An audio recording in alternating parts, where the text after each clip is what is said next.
Are you on the machine where if you upload something, your CPU goes through the roof and it's garbage? No. This is I'm on my computer here, not in your Acorn.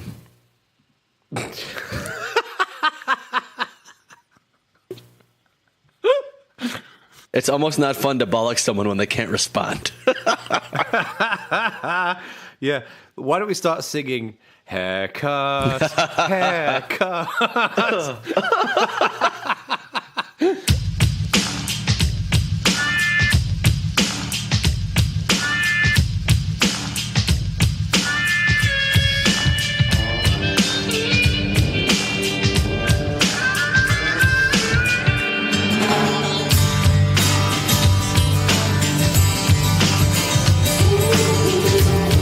After a brief hiatus, welcome listeners to Bad Voltage Season 2, Episode 23, which I might add is the last episode of 2017. It is. It is. Yeah. Thank you, everybody, for listening to the show. We enjoy doing it, and it's always nice when, someone actually listens to it. So, yes, God's honest truth, I shall not be sad to see the back of 2017. Hopefully next year will be a better year. You have been full of vitriol in 2017, I will say that. Although I would point out this is not my fault, it's because the world's rubbish. But... It's just that Google Reader still isn't back. Google Reader still isn't back. That's it. That's the source and the very seem to be a non-zero part of it. It's the wellspring of all my vitriol. Yes. So this show is very simple. We're going to start out with doing some news. We've got a bumper selection of news, which we're going to get through. And then what are we going to do next, Mr. Langridge? Last year, we did predictions for 2017. We looked at what would come in the year ahead and gave our predictions for tech things that would happen. And now we're going to look back and assess our role as Nostradamus, and see how we did. I think it's more like Nostradoofus, isn't it? It's not. Don't give it away. Yes. Take a wild guess, listeners, how this is going to work out. And now, for the last time this year, Bad Voltage.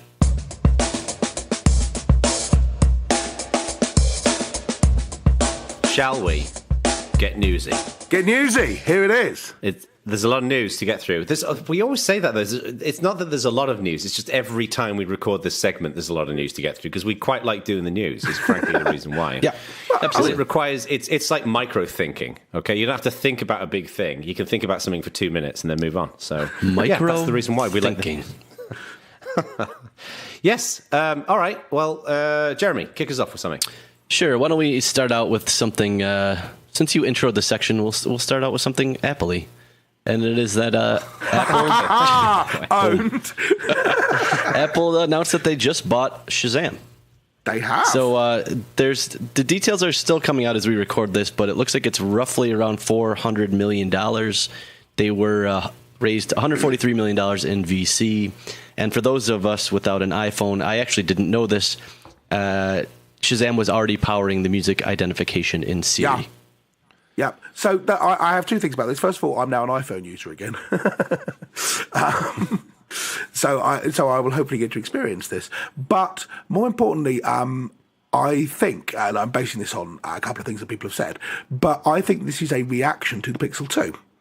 Because the Pixel 2 does, I didn't know this, it does music recognition. Now, the Google Assistant has always done it, Google, what's this song? But it now does it on the phone without sending data to the cloud at all. I did see that.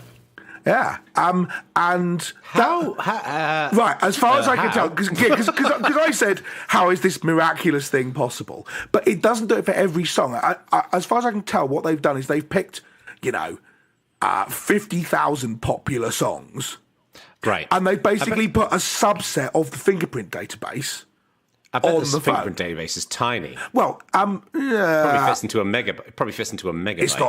It's not that small. It's hard to know exactly how much data there is because Shazam's algorithm and so on is proprietary. But Echo Print, which was built by the Echo Nest, that was an open source. Well, the fingerprinting software was all open and everything. The database that it talked to wasn't. but there was an open source subset of the database which was, and it's and so you could do that, right? I mean, the big problem with the big problem with Echo Print was not that the software didn't work; it's that someone needed to take 70 million tracks which have come out since 1950 and feed them all through the Echo Print fingerprint thinger, which no one had done because you obviously need access to the music library for that, and you can't get licensed for it. How much did they pay him? 400 million? Like I said, the details aren't concrete yet, but the reports seem to be roughly 400 million. Yeah. And Jesus. If anyone's doing this for an actual app, Shazam are clearly the leaders, right? I mean, a lot of people are just doing it through either Siri or I don't think Google their Assistant or tech so on. is the best. I think their name recognition is the best. Yes, sorry, that's exactly what I meant. Right? I mean, I don't use Shazam anyway. I use SoundHound for this. But when I said their tech wasn't the best, I think theirs is. Yes, SoundHound is. I mean, SoundHound can recognise when you sing a song to it and so on. It's really clever. Yeah. How many people actually use this feature is what I'd like to understand. Loads. I've never seen any. So I think part of it too is that Shazam's biggest partnership was with Spotify and Apple. Like I said, it was already built in, so they're now driving people to Spotify. I think they would rather drive people to Beats Music / Apple Music / whatever they're going to call it tomorrow. Yeah, that's a good call. They're buying a bunch of name recognition, basically, and the ability to integrate the technology the way they want without having to license it to do so. I don't understand a world that we live in where it's kind of interesting, right? It's a cool thing, being able to recognize music. Like, I do this, occasionally if I'm out, like I'm out shopping with Erica and there's a cool song playing in a store that we're in, and I'll do it. But 400 million, if that's the figure, I don't know, that just seems mad. Did you know that's a job? Do you ever notice when you're in certain stores, they have a surprisingly good selection of indie music that you probably don't know what it is? I've heard some amazing music. So those curated playlists are actually a person's dedicated job to understand the store's brand and to find indie acts that fit in within that brand so that the store can seem cool and like, oh, I heard that song in whatever, H&M before. I heard it anywhere. They're the trendsetters. I can believe that. So there's an actual industry around that. I didn't know that until And you would think that if you were, if you're a label or something, then you'd pursue people like that to say, hey, put our cool indie song in your playlist, rather than pursuing radio stations or possibly in addition to pursuing radio stations and whatever. Right. That would actually be a legit target. Because it used to be just, 101 strings do Mantovani Muzak bollocks. But now, absolutely. It's all very different now. The whole psychology of it's like I think it's like in Las Vegas when they custom make scents for certain hotels. Oh yeah, and it really does make it. It just really does make a difference. Oh, it does. The lighting color is all curated, and the sound and the smell and the. It is it's interesting and weird at the same time. Yes, it is remarkable how much knowledge there is about how people shop. 63% of people turn to the right rather than turn to the left when they first enter a shop and stuff like that. And there's loads and loads and loads of knowledge about this, but most people don't know that it's happening, don't know how much they're being influenced. I was going to say the degree to which you are being manipulated is probably a little saddening, but... Yeah, I mean, this is... when people say, but it's terrible that we're being influenced this way by online advertising, they're capturing our data and doing deductions with it, that is in fact terrible. But I think half the thing is that it's not actually that big a difference to what was happening before. It's just we didn't know that it was happening before. It's been happening since the 60s. Yeah, every industry does this in every form, so... Yes. All right. Well, on that cheery note, why don't we go to a new news item? I have one. Let me pick one of these. This is a bit cheerier. Turns out that Nintendo's new games console, the Switch, which I think a lot of people poured a giant bucket of derision all over when it came out, because Sony had released the PS4 Pro. The new Xbox is coming out, all the rest of it.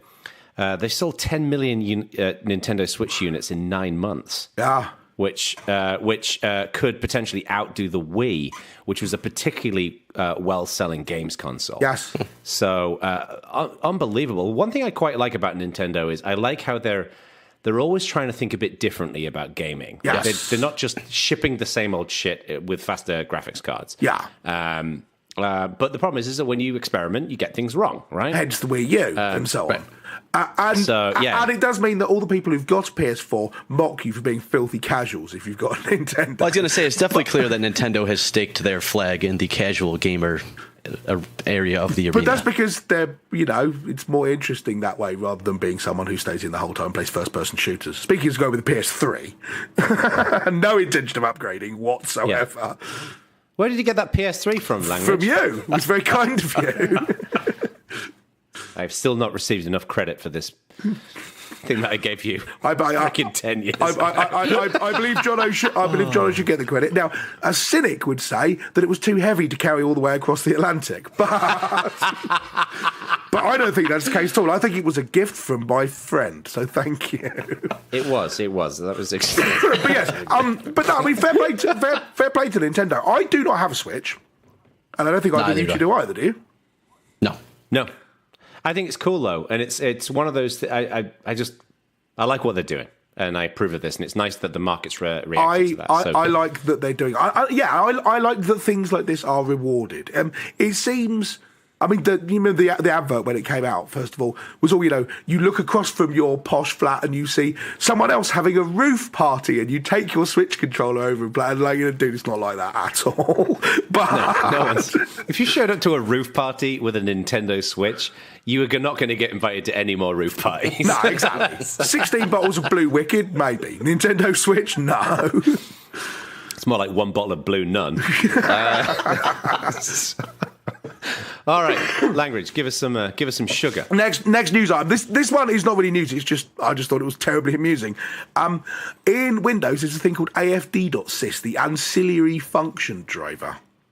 Right? Oh wow, this sounds exciting. Yeah, but it's actually called that because apparently one of the team leads of the Windows Network team got told just before final release of whichever version he showed up in, 98 or something. It said that they had to write another driver in kernel mode, and he went, "What? Another fucking driver?" So it's called AFD.SYS, which I thought was actually quite amusing. I was going to say, did not know this. Lol. It's not particularly news, and I don't even know what AFD.SYS actually does. But I just thought it was that real? Yeah. I just thought that actually happened. Yeah. Raymond Chen revealed this. I thought it was an amusing story.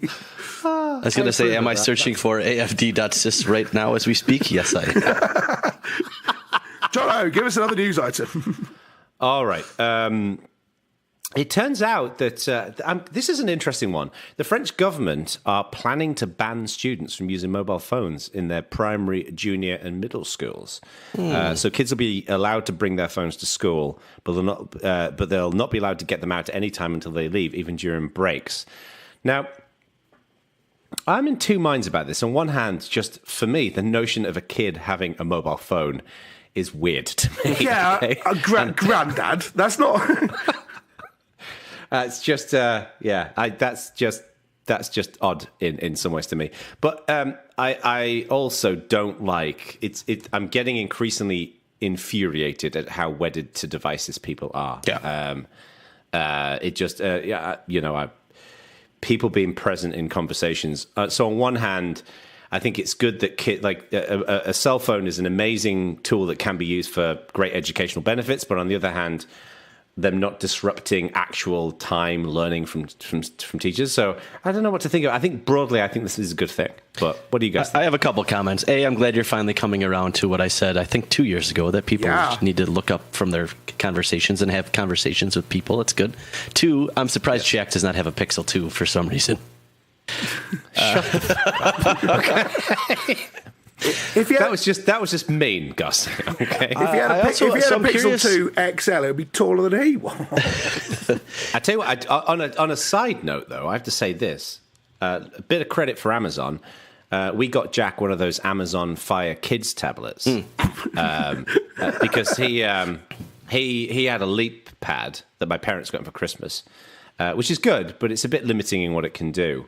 And Amazon have done a really nice job with those kids tablets. If those of you who listen to the show have got kids, it's it's a really nice device. It's got books, it's got games, it's got all kinds of stuff on. And if anything happens to it in 2 years, if it breaks in any way, shape, or form, they replace it.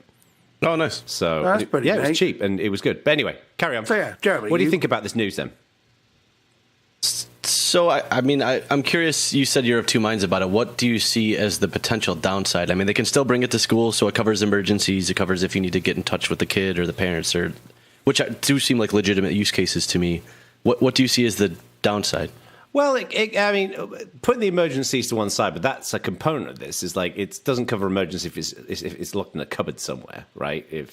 But I don't. That's not the concern for me. Is I think there is something about this. I admit this is idealistic, but if kids can use it as a tool, as a component of their learning, I think having those devices there is good. But I also appreciate the fact that most teachers couldn't influence that it's only used as a tool for learning and not just a tool for frickin' Instagram. Right. So like, so as an example, at Jack's school, like they have computers, they have a little computer room and he uses to use a mouse and all that kind of stuff. So technology is used as a tool for learning, but that's a controlled environment. And I get you can't do that with these devices. So like I say, I think I'm pretty much in favor of this, but what do you guys think? What do you think, Language? I can see the argument for doing this. On balance, I think it's a good idea, but I'm worried how much of the fact that I think this is because I haven't properly adapted to the new reality. Right? Because this whole idea of, people should look up from their phones. I think we are possibly building a world in which this is going to sound ridiculously idealistic and science fiction-y, but bear with me. But we're building a world in which people are kind of symbiotic with the device, right? But that's not necessarily a bad thing. It looks like a bad thing to us because we grew up without it. Douglas Adams once said that anything that happened before you were 30 is a natural part of the world and you don't understand why anyone would ever stand against it. Anything that happens after you're 30 is a bizarre encroachment on everything that is sacred. And I think he's right. I think it's I think a world in which we are connected the whole time, and that instinctively becomes part of your learning, is an important world to build. I do not know how you stop kids just spending all the time on Facebook and not doing maths. I massively disagree. I think that just the effect on narcissism is bad enough. We were just talking about Facebook in between recording segments, and it's just such a giant vessel for narcissists. And I just don't think it's healthy. Why? I think having time. Why is having a thing connected to the internet? I think all three of us have very strong opinions on this. narcissists? This sounds like a segment to me. It does. Okay. It sounds like a segment we've already done. We should revisit it. We did do this. Okay, stick a pin in that one and carry on. Yes. Jeremy. Let's see. I'll do... did you see this 6-year-old kid who unwraps toys that he receives from his parents on YouTube? They just Google just announced the top 10 YouTube earners. He's pretty high up the list, and he makes over $11 million per year. I know. Now it says, since he was 3, Ryan's parents have been capturing videos of him opening toys, playing with them, and quote-unquote reviewing them. And it's called Ryan's Reviews. And it also adds that his last name and his place of residence are a closely guarded secret. Yeah, which is good. You know what? $11 million a year. I can completely see this because I know, Jeremy, you don't have a kid, but you've got a niece, right? Yep. And obviously, Neve was too young, really, I think, to see this kind of stuff on YouTube, right? But it's amazing. I think a lot of parents just, when you're tired or you're cooking or whatever, you just stick your kid in front of YouTube, and there are hundreds and thousands of these videos. They've all got millions of views. There's this one woman called I think it's called like Disney something. I forgot what her name is. She's got this very soothing, like Latino voice, and she just opens up these toys, and they're like surprise eggs and stuff like that. And apparently she makes a ton of money. So I think this ties in interestingly with the news item Ack brought up either last show or 2 shows ago about the odd, bizarre... The creepy videos? About the disturbing, crazy videos, they're cracking down on that, right? They are. They really hired 10,000 additional people, which, wow. Yeah. I mean, it's reassuring to see that they are cracking down. It's a bit unreassuring to see that the way to get people to listen to a thing is to write a really, really popular Medium post about it. but that's how influence works in the modern world, as far as I can tell. So there you go. At least it's not a bloody tweet.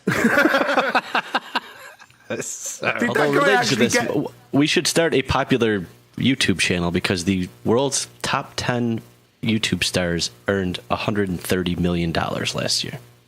See, but I mean, I think, I mean, on the one hand, you think, oh, for God's sake. But on the other hand, that's actually great, in my opinion, because they didn't need a TV channel to decide to bless them about it or to advertise in the middle of the Super Bowl to make this happen, right? It's what we always talked about, the whole disintermediating, cutting out the middleman, user-generated content stuff. This is how it's supposed to work, right? The one thing that I think where YouTube is still missing out on a trick here is that I think by and large YouTube is still. I think there's a lot of people who very casually watch YouTube videos, like they get a link from a friend and they go and watch it, right? They never subscribe to anything. Yeah. They don't log in regularly. Now, speaking personally. I'm a huge fan of YouTube. I subscribe to a bunch of different channels, and I watch it every day, primarily when I'm having lunch.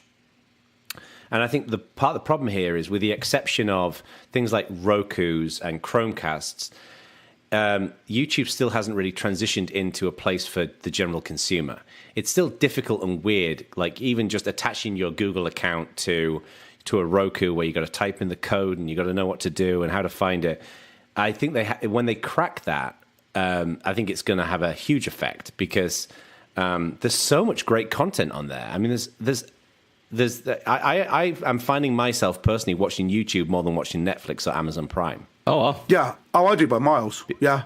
Really? So I just think there's more interesting, more timely, more relevant content across many different I'm going to sound like an appallingly attentionless child here, but the idea of sitting down and watching a thing for a whole hour, you think, oh my God, that's an hour.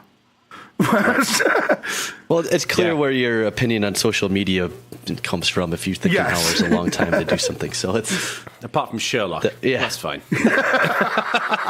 So that was a fascinating insight into the mind of Stuart Langridge right there. Yeah, let's not do that again. So, I have a news story I'd like to share. Apparently, based upon the FCC's own data, the Institute for Local Self-Reliance, which sounds like a great place to work, has found that 129 million Americans only have one option for broadband internet service in their area, which equals about 40% of the country. And of those who only have one option, about 50 million are limited to a company that has violated net neutrality in some kind of way. Presumably that company, they wrote a tweet saying, we promise we're never going to do this, right? I believe that about as much as I believe Comcast won't call me again. I'm not obviously very much in support of net neutrality. I'm not an activist around net neutrality at all. But that is worrying to me. So, and I did find it remarkable. I didn't appreciate until this whole conversation started at this time. I knew that the ISP market was limited in the States, but I didn't realise quite how limited it was. The idea that there's literally no one else you can go to. You know, people will be like, I'm with some large net neutrality violating company beginning with C and complaining about it. And I say, just pick someone else. They're like, I can't. What do you mean you can't? I think the net neutrality discussion now is disappointingly a little bit missing the point in that I think I would be happier if we just fixed the root issue, in which case net neutrality would be less of a problem, I think, which is fixing the competition at ISPs, which is one layer, I would say, below the net neutrality issue. There's a bunch of laws now that not too long ago, within the last decade, and I don't want to get into the minutiae of this. I've worked at telecoms for a very long time, and it's probably more interesting to me than it is actually interesting. But for a very long time, municipalities wanted to offer broadband under the auspices of if we have great broadband, more people will move here, more people will pay property tax, etc. So they weren't necessarily interested in making money on the broadband. They were just interested in getting people to move there. And the large ISPs rapidly and vociferously moved to block that, to the point that in some municipalities, the municipality running broadband is illegal. So we need to fix that issue, I think, and this is more of a distraction from fixing that issue. It does feel slightly like the net neutrality stuff is, okay, what we're going to do is award people monopolies and then come up with a law saying you're not allowed to do abusive things once you've got a monopoly. Yes. And the thing to actually do is stop awarding people monopolies in the first place. Do you think it's that, I mean, from your experience, Jeremy, is it that, or is it that, on one side of the US, you've got a bunch of people who like cappuccinos. On the other side of the US, you've got a bunch of people who like frappuccinos. And in the middle, you've got a lot of trees. Right, and there isn't the infrastructure.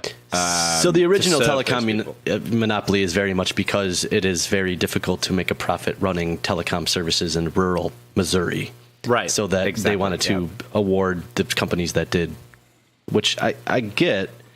I don't know if the answer to this is once we move to wireless, a lot of those issues, last mile issues, just go away. But it's an issue that I think magical balloons that are going to solve this problem. Or WiMAX antennas where you put one in and then you can be 30 miles away from it and still connect to it and stuff. Yeah. I thought Google were doing that balloon thing. I thought Facebook. Yeah, was it Google balloon thing? Now the balloon thing was just you had wasn't that you just had a USB stick with Wikipedia on it and put it in the cloud and then. And then you could read Wikipedia, but it wasn't like a real internet connection or anything. That was Outernet, wasn't it? I'm not making this up. This is actually a thing. This is not a thing, is it? It is. Didn't we talk in the show a little while back about... It was a long while back. This is like show 9 or something, I think. Right, yeah. Where Google was balloons because it was called Loon, and Facebook was drones, I think, or... Facebook was, but it was Facebook were it was basically Outernet, were they? Or was that someone else? But it was basically like repeaters, right, for the internet, so everybody could have access to the internet. That was Google Loon. It wasn't just sticking a USB No, stick they were two different things. The balloon one was basically attaching Wi-Fi routers to balloons and putting them all over the place, essentially, right? A bit of a simplification. I was going to say, fine, all right, Einstein. We'll look for your latex paper on this later on, right? But the other one was it collected a selection of stuff from the internet, so you could connect to it and read that stuff. But it wasn't an actual connection to the internet. It was essentially a manually populated cache. It had things like all of Wikipedia in it. This is a real thing, and we talked about it in a previous show. We did talk about it like midway through season 1, I think. Yeah. Anyway, I just don't know what to believe anymore. Anyways, also I discovered that apparently, the people who live in the flyover states don't like it when you call them flyover states. It turns out. They don't. Of course they don't. No. No. That's why it's like people who live in Birmingham don't like people to refer to it as the UK's largest open prison. This from the man who just described America as being places that like cappuccinos, places who like frappuccinos, and just a load of trees in the middle. We'll gloss over that.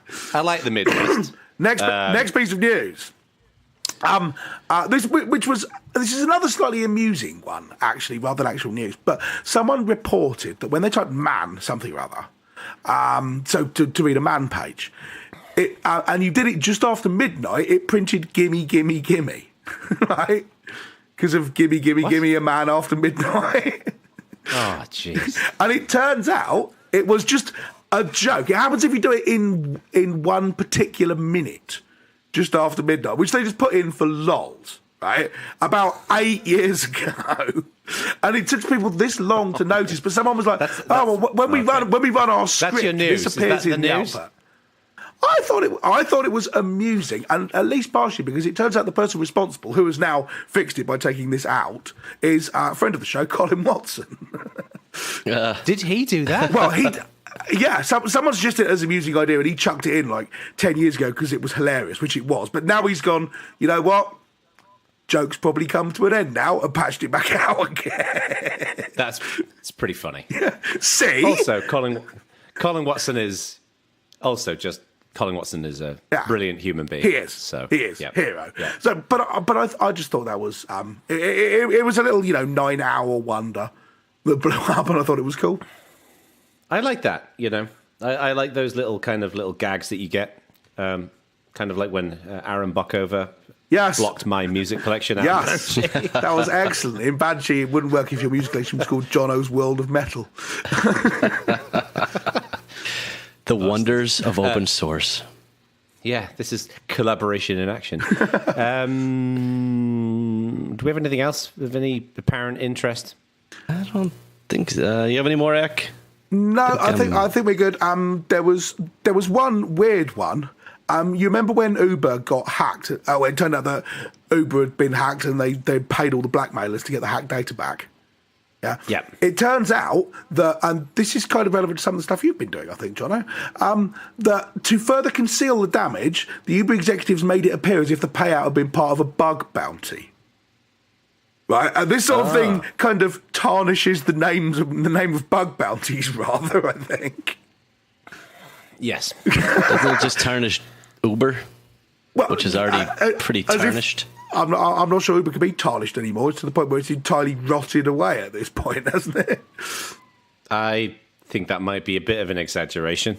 Well, we can only hope. Maybe that'll be my prediction for 2018. That Uber are going to rot away? That would be nice. You should definitely have that as your prediction. I should. Yeah, because that's of all the things that are totally going to happen, that's totally going to happen. Either that or they're going to change their name to Tarnish. Well, no, I mean, I think Uber finally disappearing would be A, much better than, and B, about as likely as Facebook building a VR version of Facebook. They're building it. It just hasn't been shipped.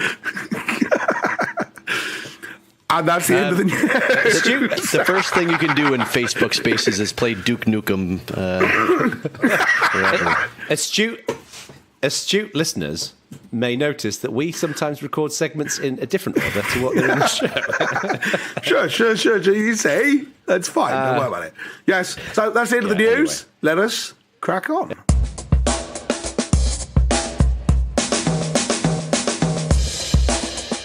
So last year in Series 2, Episode 1, we did our predictions for 2017. Now, historically, in the past, you may have got the impression from the Bad Voltage team that if we told you it was sunny, you should go and buy an umbrella.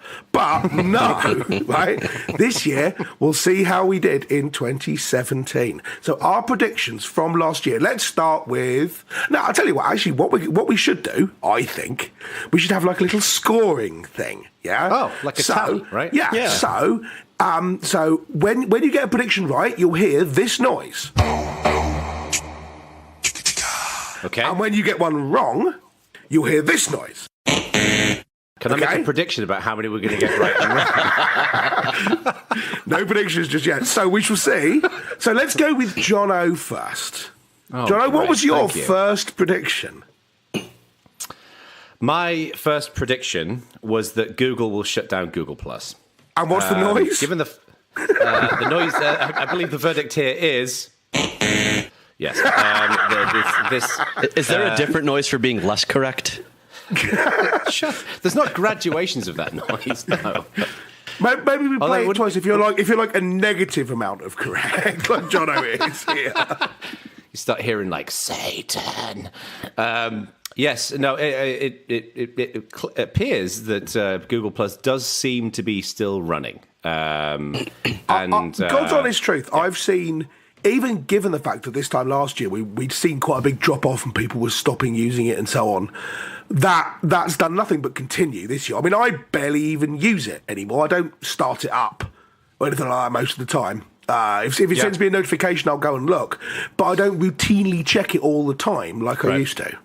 Yeah, I post to it, but I check it like every couple of days, but there's nothing ever interesting there. No.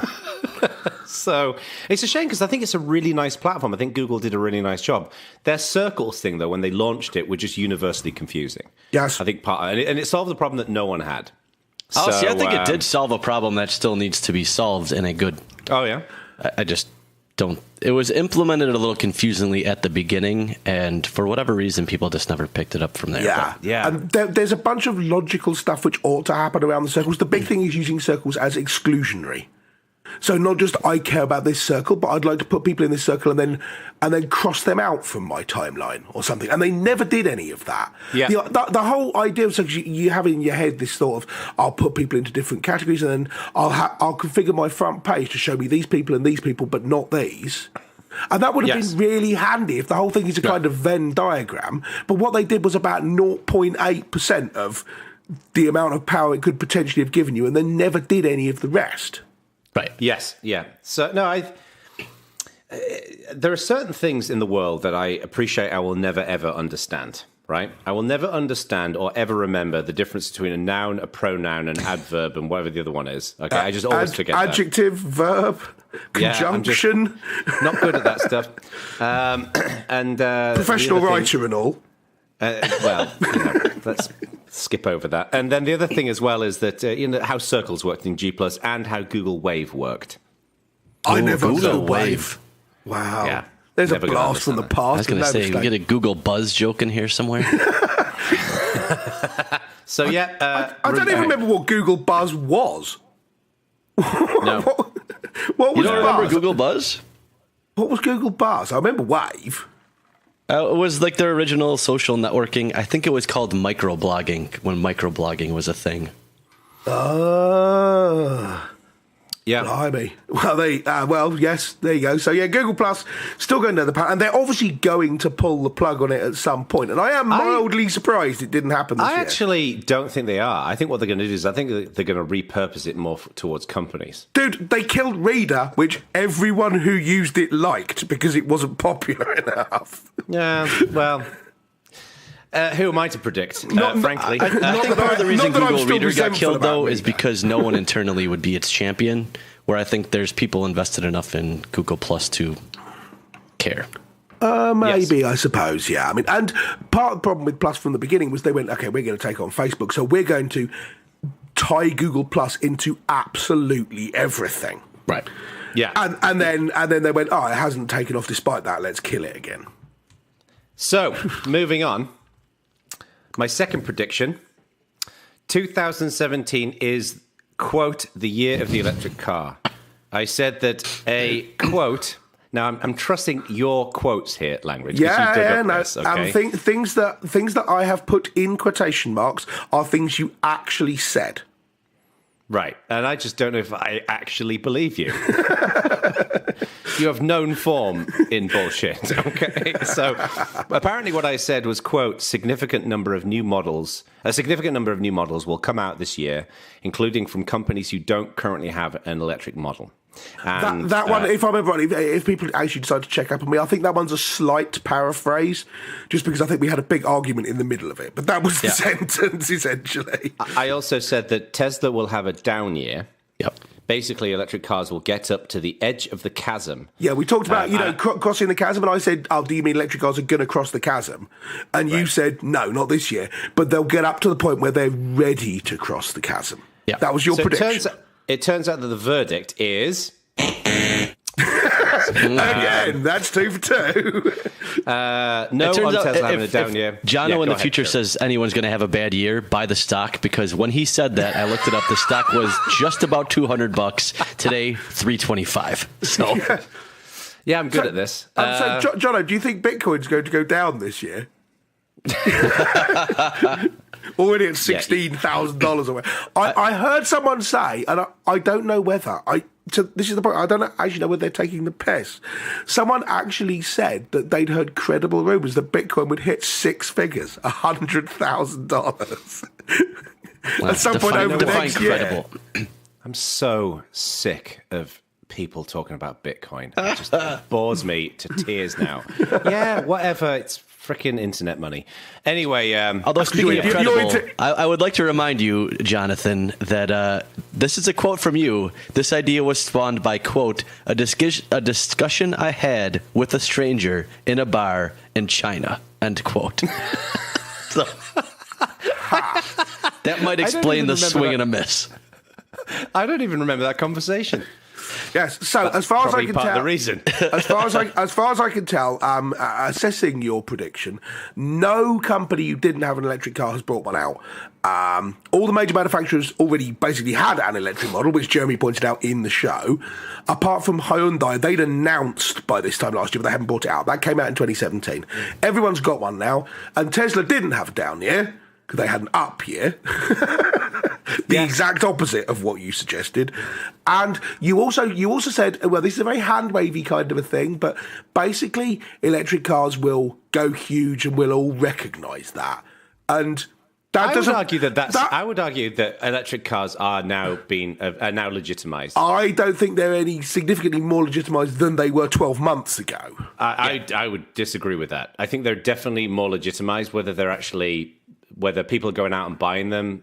The mistake that I made in that prediction is, of course, how often do people buy cars, right? Yeah. So even if you bought a petrol car 2 or 3 years ago, so it's an older petrol car, you're still going to have it for a while, right? And I don't think, if you look at, say, the way the Prius took off, it became the trendy thing for everyone to buy, and suddenly people have one all over the place. That doesn't seem to have happened with certainly any particular model of electric car, and with electric cars generally, in my opinion. I think it might happen with the Model 3. They're just having production issues, so it might do. And if you were to roll that prediction out again this year, I think it was slightly more likely, but... Yeah. So far, then, that's naught. I feel here's where Jono has a little bit of an edge, though, is that he picked 2 bonus. So let's see how that works out. So you know why? Because I'm not afraid. I'm not afraid of the future. No, that's not the truth, right? Why you did was you said, I'm not sure which one I should pick, and we both said, you should pick both. And you said, yeah, because then I've got more of a chance of getting one right. So let's see how we got on with that. So, but I was just being coy. I'm just not afraid of the future. So the tally is 0 of 2 in our predictions, right? Yep. Okay, I just want to make sure we're keeping up. Okay, so the third one, Google create a Pixel 2. Well, you said a new Pixel, so that's... Right, which they have done. Yeah, yep. That wasn't a prediction. As Jeremy pointed out in the show, that's not a prediction.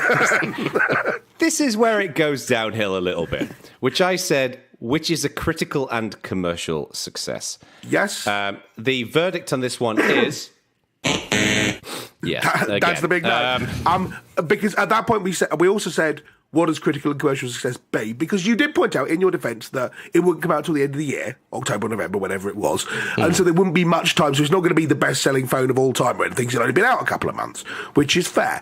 So we said in the top 3 selling phones in the quarter it came out. Yep. Now, it's hard to find actual sales figures for the quarter we're still in, right? Yes. People aren't publishing them, but... I think anyone attempting to claim that the Pixel 2 is a critical and commercial success and the best-selling phone on the market would have a very hard time justifying that. So I'll be honest with you. Obviously, this is wrong. Just to be clear, that's 0 for 3, right? We're admitting this. You may now argue that you deserve 0.1 of a point or something. I believe the listeners are keeping up. It doesn't take much to keep up. If you've lost count at this point, you should probably listen to another show. Yeah. Actually, no, you should definitely be listening to this show. So I was disappointed in the Pixel 2 for 2 reasons. One is that at least in the US, the first Pixel came out and it was an exclusive for Verizon, which to me was a stupid move. Yeah. Same again for the Pixel 2, which is ludicrous. And I get that there's all kind of business challenges that will relate to making it available for all of the different telcos. No, at no point is there a business challenge in doing this. It's nothing but forced scarcity. I think it's the same reason that to get Star Trek Discovery. It's the same reason to get Star Trek Discovery. You have to go and buy CBS All Access. You literally don't know what you're talking about. You've never been in a position to work with a major telco to bring a product to them. Okay, you are talking dog shit, okay? We could assume, which we usually do, but I imagine there was some complexity there. The second thing, frankly, that I just think the Pixel 2 is a completely underwhelming follow-up to the Pixel 1. Like, I obviously have the Pixel. And I have absolutely zero interest in upgrading. And one thing that Apple do very well is they give really tangible reasons for people to upgrade from the previous iteration to the next iteration. So I was honestly expecting more out of the Pixel 2, which is why I made that prediction. And I was universally pretty disappointed with it. Yeah. So when you made that prediction, I thought you were going to be half correct. I didn't think you were going to get points out of it, but I thought you were going to be half correct in that it would be a critical success. I didn't think it would be in the top 3 or top 5, even close, sales-wise. But I really thought I had high hopes for the device from a critical perspective, and I agree with you. It was pretty underwhelming. Yeah. The only thing that it got critical success over was the camera. And the new iPhones have been as good in the eyes of many. So and the phrase, probably the best cell phone camera on the market is nice and everything in the review, but it's not blowing anyone away. Right. No, I mean, the reviews of the Pixel 2 have been pretty mixed. I went out and read a dozen or so just to get a sense of it, and they're all kind of, this is pretty good, and this is. It was definitely a very iterative release, so I am curious if the Pixel 3 will be where they try to do a little bit more. I don't know. Yeah, I think we're only going to get interesting Pixels out of Google when, their HTC thing is up and running. Sure. So you think that's going to work? I mean, admittedly, this might be a prediction for the next show, but didn't work with Motorola, did it? No, but people, they did a completely different thing with Motorola, though. Yeah. Just because someone makes a mistake once doesn't mean they don't learn from that mistake. I've heard about this in theory. I'm yet to see it actually happen in practice. Just because you don't learn from mistakes doesn't mean other people don't. All right. You're right. Google learned from the mistake of shutting down Google Reader and annoying everybody by keeping Google Plus alive, even though no one uses it. Well done. You have PTSD from Google Reader, don't you? Good grief! What happened with? That's a conversation. That's a whole other show. No other time. Okay, so all right. So my fourth one. My final effort to reclaim victory. Bonus prediction. Here is your chance to salvage some measure of credibility for your technical knowledge and abilities. What did you say was going to happen in 2017, Jono Bacon? I feel like you may be setting me up. My prediction was correct.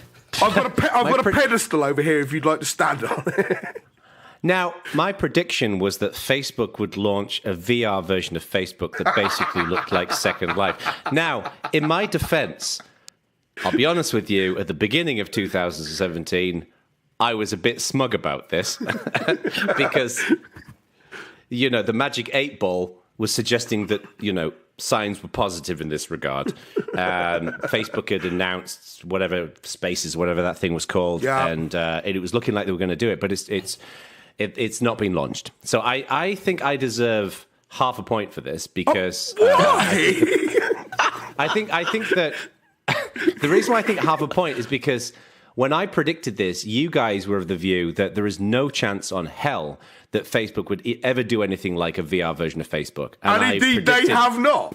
And they are working on one. That's been announced. Announcing that they're thinking about working on something is not a half point. No. They're not thinking about it. They've been working on it. They've showed demos of it, right? So the fact that they've announced it and they're working on it, it just didn't ship this year.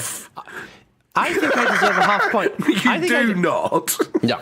Look, you fuckers know that there's going to be trading of points as we go through this, okay? I don't think they're going to release anything in 2018 with this. I would even go as far as 2019. I think in the next show, if you did this prediction again for 2018, I would mock you just as hard. Yes. And 12 months from now, I will be just as correct when they still haven't done this thing. I have concurrence on both of those points. In no way do you deserve a point for this, or any fraction of a point of any I deserve kind. a half a point. You guys certainly do not. You guys thought that just the notion of this was ridiculous. And I still do. No, but that has not changed one fraction of 1%. I'll be honest with you, a poor choice of words. You were of the view that they would never work on something like this, and I was right about that. I deserve my half point, at least a third of a point. This whole concept is stupid on a scale barely expressible in language, right? You're not getting any points for predicting this stupid idea that didn't happen. What about a tenth of a point? No. At least a tenth of a point. You're not even going to give me any breadcrumbs. Come on, a tenth. I'm asking for a tenth of a point. Salvage my Have pride. you been to facebook.com/spaces? Because I actually did forget about that. Looking at this now, you should get a half a point deducted. We're not deducting. I'm not going into minus half a point, okay? So bear with me. So first of all, our verdict on the Facebook thing is... Somewhat predictably. And we've concluded that Jono's got minus a half at the end of his predictions, right?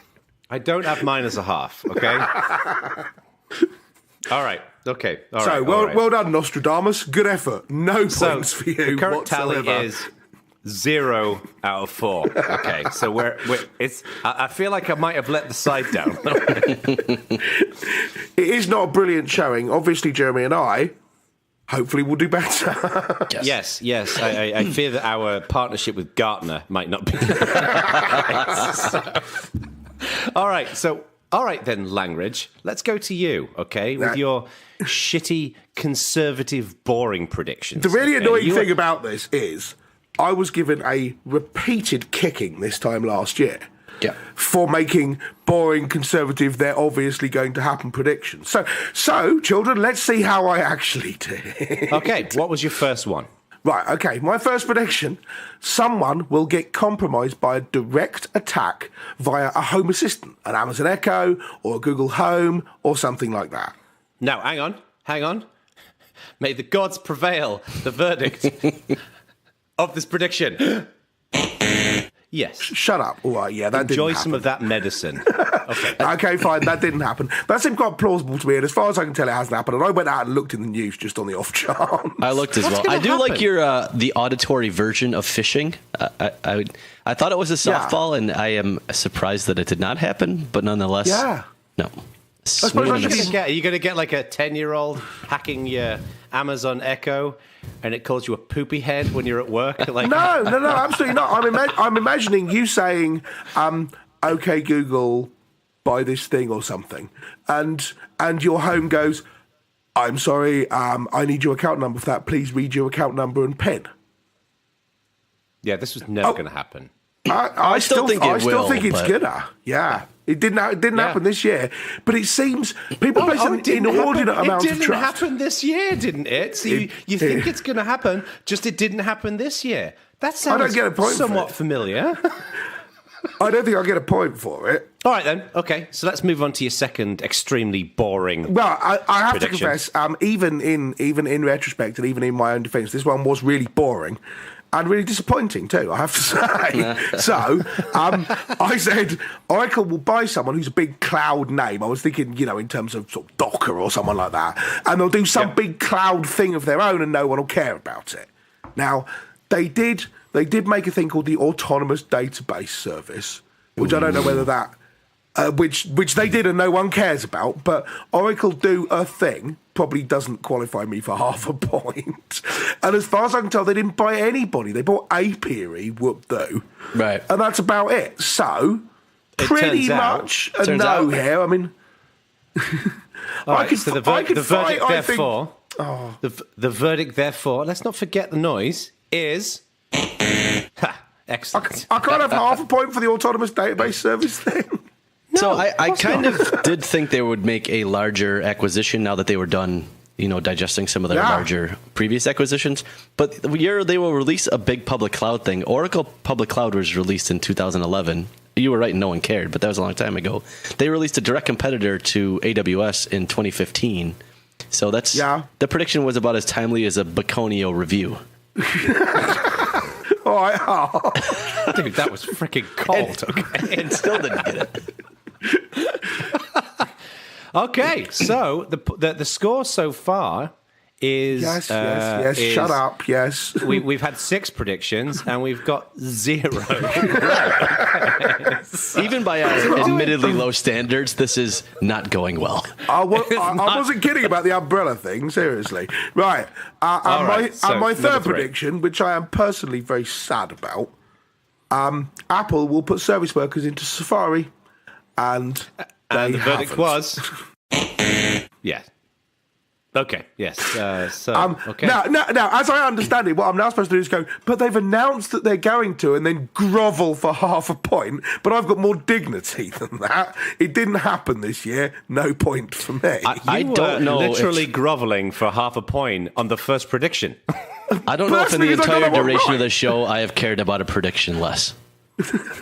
Yeah, this is just, I can't put into words how boring of a prediction this is. Like, I will say, I did look it up. They are beige. like the only browser that doesn't support it. On top of it, Correct. Even Internet Explorer does. Yes. So I don't think go I Apple. can command my fingers to type in the words into Google to learn more about this. Like my fingers are just rejecting, because there's like my brain's basically like just standing in the way saying, no. Too uninteresting. Okay. Well, I do like This the from the man service who worker just- grid site that shows you which parts are working, Yeah. and it's all colored in for every browser and just a gray bar all the way Yeah, down. just vertical grey line with Safari Yes. logo in it over and Yes. over and over and over again. It's really annoying. For people who missed our predictions show, and possibly me, what's a service worker? This is the ability to make websites work like apps, essentially. So they work offline. You can do push notifications to them, so on and so forth. So you can, depending on how conspiracy theory-y you feel about this, Apple are not doing it because they don't want you to be able to build something which has all the power of an app but isn't in their app store. Right. Yeah. But It yeah. doesn't seem much of a conspiracy theory. It seems just fact, right? Well, but they swear blind that's not the case, and they're going to do it, and it's coming. It just hasn't happened yet. Well, and But Chrome, who obviously Google is the other one with the large app store, is leading this. So it's Yes, absolutely. Yeah. No, they swear blind that that's the case. Well, I swear blind that my hair is by choice. I deliberately cut it this way. It's got nothing to do with my hair falling out. Okay. Well, good point, Yulbrunner. Okay, so I scored. I mean, I scored Reddit, no really? points. I know who else is famous and bald. You were saying Ray Reardon, I was which not no saying one else Ray is going to Reardon. understand either. No one, but yeah, you do actually look quite like Ray Reardon, I think. Well, someone thought that I looked like Kevin Spacey, and I don't want that anymore. So, anyway. You do not, indeed. that Do not want escalated that. quickly. Right, Okay. so now, historically, what happens here is Jono and I do predictions and we get them terribly, terribly wrong. And then Jeremy blows us away by being right. So let's see how that worked. That has Yeah, been the you better- historical precedent. You better do well, Jeremy, because we had 7 predictions and none of them are right. We've scored okay? naught so far, so we're looking for, out of our 10 predictions for the Bad Voltage team, we're looking to salvage a bit of dignity here. All right, Jeremy, number 1. Okay, so my first one was a portion or all of Canonical will be sold. And the verdict is... Survey says.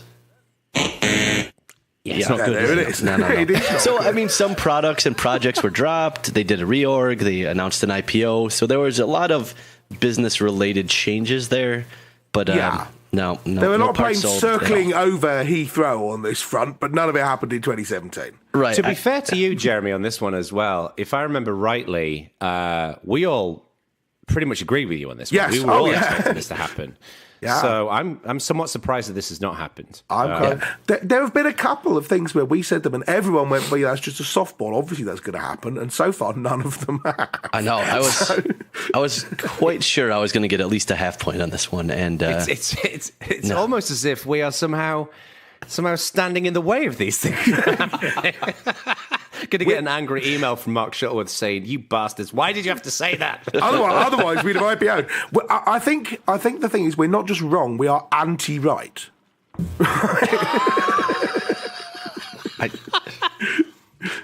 Jeremy, second prediction. I might propose that we deduct a half point from you just for that statement. You know what? Given that Jeremy's a guy who's literally never liked a single thing on the Bad Voltage forum, I'm not surprised he's so negative about our predictions. Okay. That is an actual true fact. It is. I discovered this a little while ago. Jeremy not liked anything. He at actually, all. he actually took a screenshot of the admin interface and sent it to the group. Amazing.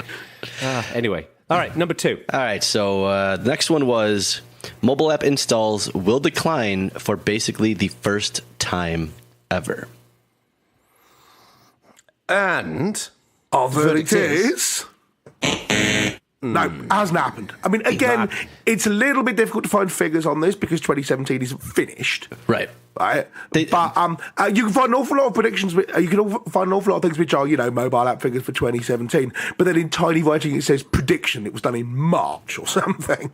So it definitely seems like they have decelerated as a percentage compared to past years, but they have definitely grown, which was my prediction. Yeah, the rate of change is slowing down. Yes. So your second derivative of app sales, has maybe gone into reverse, but that's a long way from them actually falling, I think. So I'm going to blame the fact that Apple did not put service workers into Safari for this.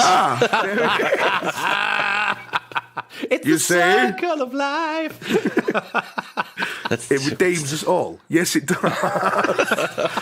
Okay, so that's a 0. So Jeremy's currently on 0 for 2. So we have one final prediction. So bonus for the win, hopefully. Yes, here it comes. And you guys laughed at this one, I will add. Linux desktop market share will break 5%. And our survey said it did not. Now, I would like to point out here, net market share did go over 5% for 1 month, but I believe they announced it was some kind of a data cleanliness issue. And WC3 is at 5.5 right now. So the web savvy community is at 5.5. I'll take that as a minor mental victory. As far as I can tell, everything is hovering sort of around 2%. It's about the same as it was. Steam's actually gone down, but that's as a percentage of Steam. The number of Linux Steam users is probably still the same, but there's been a shitload of new Steam Windows users, particularly from China. And so the overall percentage on Steam has gone down, actually. But that's essentially an artifact. Jezza attempted to claim that Chromos is desktop Linux, for which he was mocked. But even if we allow that... Even if we allow that, it's still not 5%. No, that barely gets it to 4, realistically. Yeah, so we're not there yet. No 5%. So can I blame this on Canonical not getting acquired and therefore having to drop Unity? So I think... Despite the best efforts of Dan Rabbit and the super readers, we are not over 5% yet. We are not. We'll get there. We are not. It may be because they dropped Unity. It is startling after dropping Unity how many people suddenly love Unity who didn't say word one about it when everyone was having a go at it. Let's say bring Unity back. You'd almost think that the open source community as a whole only do things when they can complain that something has changed. You are. Yeah. I don't even know where to begin anymore. Like, you are such a grumpy old man. It's just amount of jam in your donut, not. Much like the amount of predictions we got correct. Which I think this is a precedent, right? We have not been without at least one correct prediction ever in the show. Yeah. We've never been this wrong. You know what? I just realized something. You know what's going to happen now?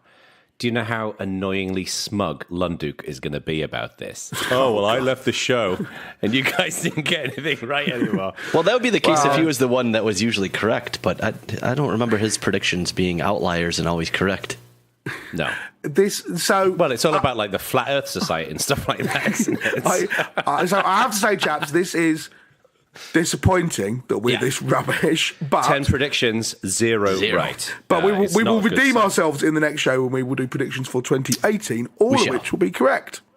Yes, maybe.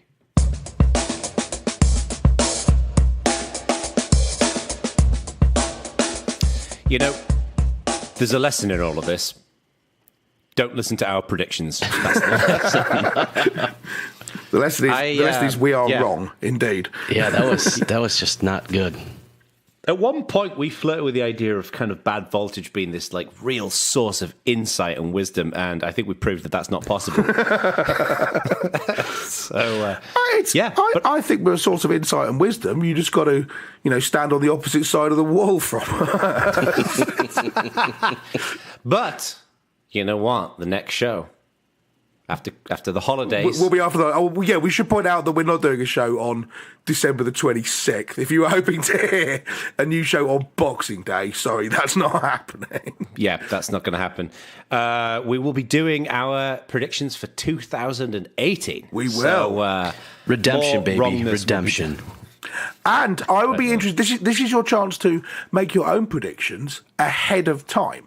And if there are any good ideas, we might, e.g., steal them and use them in the show as our own. So if you've got any thoughts, because then if we get it wrong, we can blame the person who made Shut the original up! prediction. Don't say that out Sorry. loud.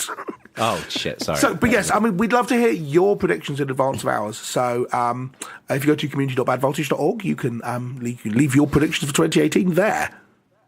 Yes. You can't possibly be more wrong than us. Go for it. It's literally not possible. It is actually not possible, sadly. Right. Alrighty. So, have a very good Christmas, chaps, Yep. and have a very good Christmas, Happy New all Year. of you listeners. Yep. Happy New Year. We'll see you on the other side. See you Bye, in everyone. 2018. We'll see you in 2018.